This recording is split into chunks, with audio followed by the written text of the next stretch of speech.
정치외교 안보 분야에는 독립언론의 질의 영상이 따로 준비되어 있습니다. 대통령께서 영상 시청 후 답변해 주시면 되겠습니다. 독립언론 코트워치의 질의입니다. 함께 보시겠습니다. 코트워치 김주형입니다.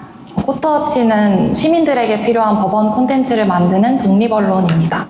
이렇게 질문 기회를 주셔서 감사합니다. 코트워치가 법원 방청석에서 가장 많이 만나는 사람들은 참사 피해자 가족분들인데요. 대통령님께서도 유가족분들을 만나셨습니다.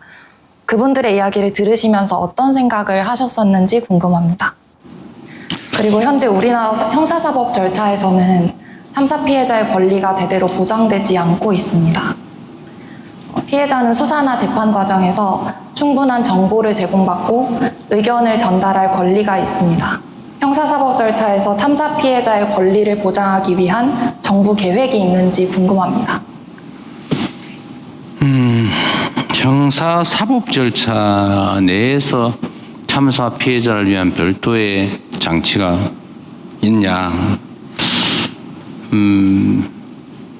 잘 모르겠네요. 그러니까 우리 형사소송법상으로 피해자의 정보 접근권이나 예를 들면 기록 열람권 또는 뭐 법정에서의 진술권 또는 피해자 구제는 피해자 구제에 관한 법, 구호에 관한 법 뭐 이런 것들이 좀 있긴 있습니다. 근데 뭐 우리나라 형사사법 절차가 제가 형사사법의 피고인 아닙니까 지금? 재판이 막 5개에다가 막 사건 수로는 11개인가 걸려 있어요. 그전에도 수없이 많이 재판 받아봤죠. 피해자 보호도 중요한데 그에 대해서 피의자 또는 피고인 보호도 매우 중요합니다. 참사 피해자에 대한 특별한 피해자 보호 제도가 있는지는 모르겠어요. 뭐 개별 법에 어떤 규정들이 있는지는 뭐 조금씩 있는 것 같긴 하던데 제 세부 내용 제가 잘 모르겠고요. 형사사법 피해자 보호도 사실은 좀 더 강화할 필요가 있죠. 이것도 일종의 사회적 재난의 피해자 입장에서 보면 재난에 해당될 수가 있죠. 우리가 갑자기 비가 많이 와가지고 엄청 피해를 보면 피해를 일부 복구해 주잖아요. 우리 모두가 당할 수 있는 일이니까. 형사사건 피해도 비슷한 것 같아요. 예를 들면 우리가 치안이라고 하는 서비스를 제공하는데 그게 좀 충분하지 못해서 모두가 비용은 냈는데 특정이 있는 그 보호망에서 벗어나 가지고 피해를 입죠. 그래서 피해자의 뭐 보상금 뭐 그 일부 있기도 한데 하여튼 뭐 보상금이든 진술권이든 아니면 진실의 접근권이든 뭐 이런 것들이 좀 더 강화될 필요는 있겠다는 생각을 합니다. 피해자 가족에 대해 어떤 생각이 드느냐, 참사 피해자. 제가 누구 흉보는 것 같아서 별로 얘기하기 좀 그런데 대형 참사가 발생하는 게 몇 가지 특성이 있는데 여러분 잘 생각해 보시면 그게 소위 보수 정권에서 주로 발생합니다. 내가 뭐 그쪽 정권을 비난하려고 하는 팩트 왜곡은 아니에요. 근데 그게 약간의 이유가 있습니다. 제가 지금 산재 사고 때문에 계속 얘기를 하는데 뭐 일부에서 그런 얘기하죠. 뭐 대통령이 뭐 산재 사고가 좀 맨날 한 번도 아니고 한두 번도 아니고 몇 번째야 저거 뭐 이렇게 지적하는 사람도 있더라고요.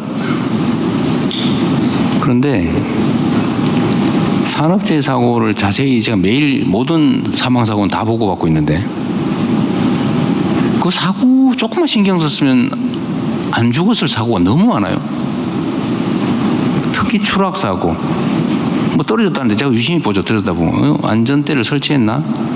아니 통째로 무너졌나? 혼자 떨어졌나? 혼자 떨어진 건 명백한 사용자 과실이죠. 그 높은 데서는 반드시 이렇게 끈으로 묶으라고 돼 있거든요. 이렇게 단단한 고정물에 반드시 몸 신체를 결박하라고 돼 있어요. 끈으로. 떨어지면 죽지는 않잖아요. 근데 이거 안 한 거예요. 안 하면 위험하잖아요. 당연히 예측할 수 있죠. 맨날 떨어져 죽는데 안 하고 또 일하다 또 떨어져요. 그래서 또 죽어요. 근데 만약에 공직자 사회에서 제가 이런 얘기를 하면 공직 사회에서는 확 줄어듭니다. 신경을 바짝 써요. 또 자기가 책임을 져야 되니까. 근데 사용자들은 신경을 별로 아직 안 쓰는 거죠. 왜냐하면 뭐 그래도 별로 피해가 없거든요. 뭐 징계를 당하는 것도 아니고 감옥 가는 것도 아니고 기껏해야 뭐 그 고용된 사람이 감옥 가고 갔다 와도 잠깐 있다 나오고 재산적 피해도 없고 다 보험들이 있으니까 그 위자료 뭐 조금 주면 되고 그러니까 계속 하는 거예요. 대규모 참사가 벌어지는 이유도 자세히 들여다보면 조금만 신경 썼으면 안 나는 일들이에요. 대체로 보면. 근데 그건 공무원들이 긴장하고 있으면 많이 피할 수 있죠. 뭐 완전히 막을 수는 없어요.